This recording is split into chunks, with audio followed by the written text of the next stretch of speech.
Di sini saya akan menjelaskan buat nomor 6 metode ASS HTO. Berikut adalah gambar dari sampel yang akan kita gunakan.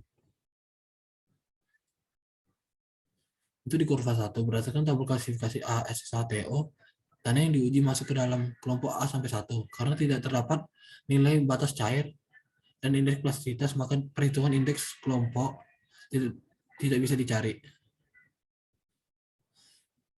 Untuk kurva 2 berdasarkan tabel klasifikasi ASS HTO, tanah yang diuji masuk ke dalam kelompok A sampai 1 karena tidak terdapat batas cair dan batas plastisitas, maka perhitungan indeks kelompok tidak biasa dicari.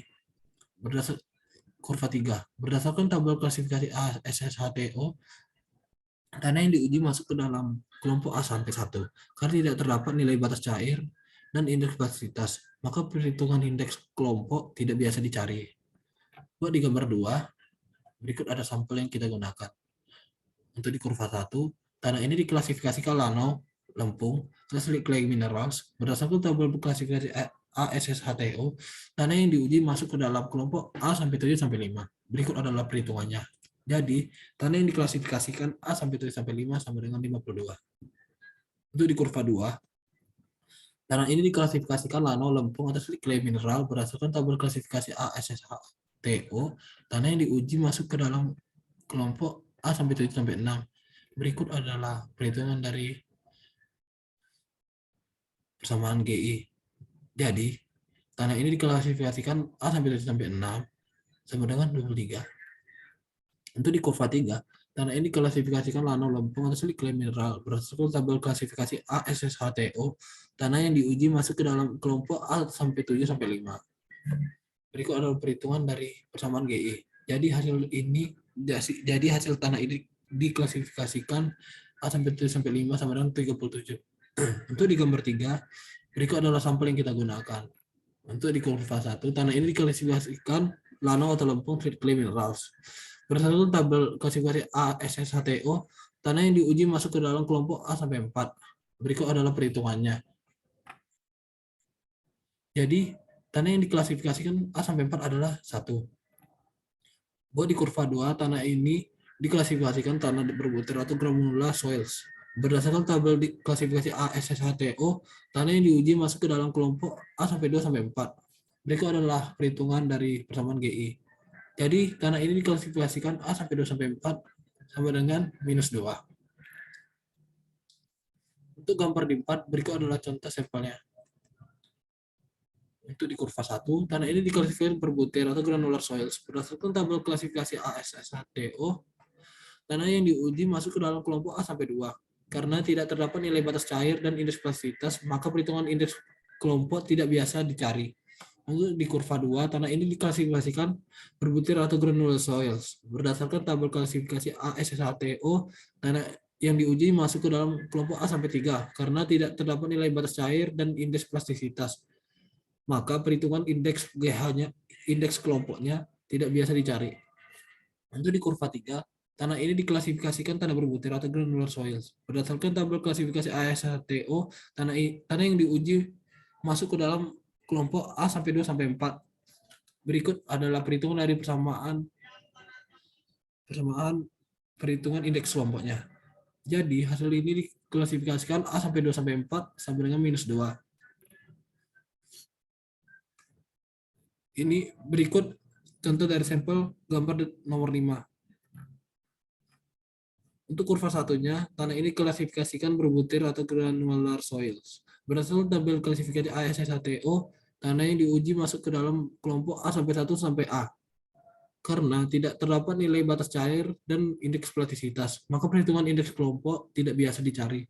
Untuk di kurva 2, tanah ini diklasifikasikan berbutir atau granular soils.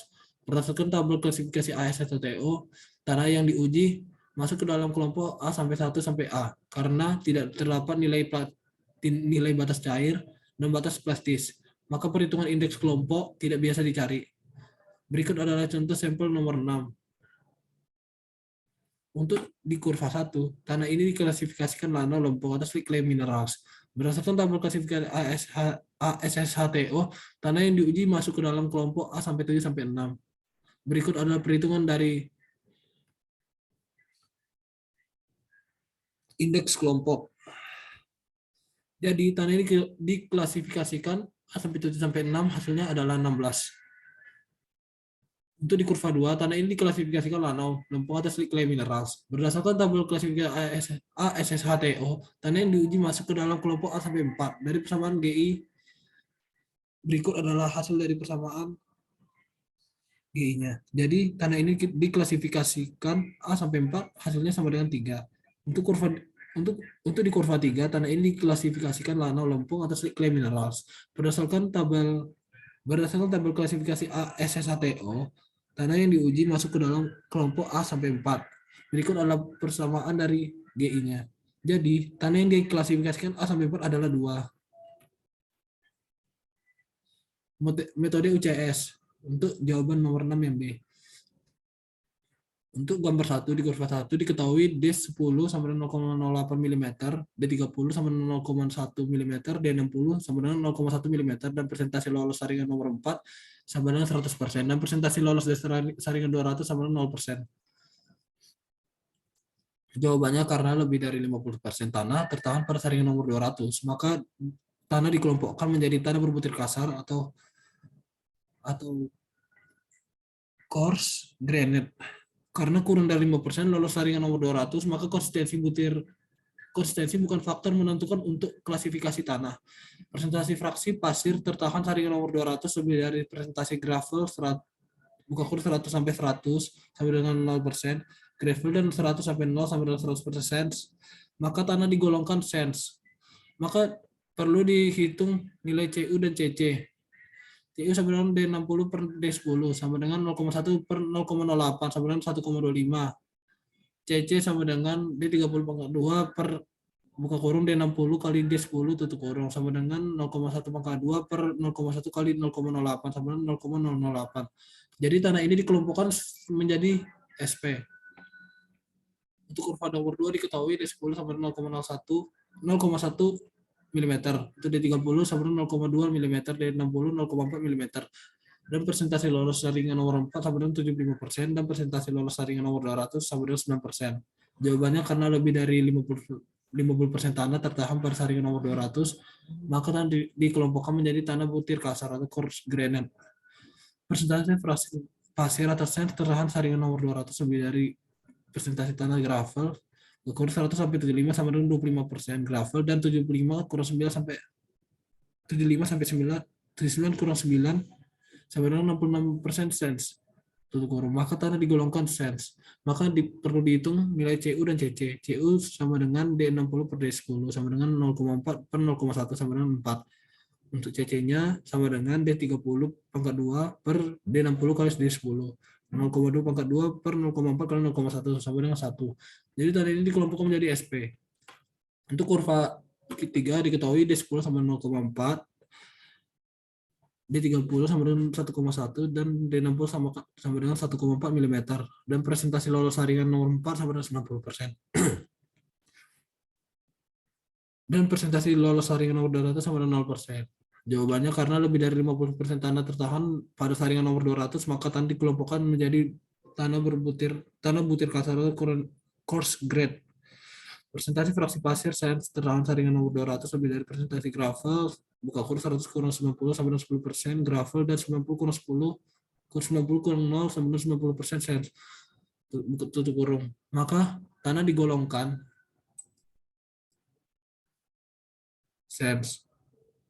Maka perlu dihitung nilai CU dan CC-nya. CU sama dengan D60 per D10 sama dengan 1,4 per 0,4 sama dengan 3,5. CC sama dengan D30/2 per D60 kali D10 sama dengan sama dengan 1,1/2 per 1,4 kali 0,4 sama dengan 2,2. Jadi tanah ini dikelompokkan menjadi SP. Sekian dari presentasi saya, terima kasih.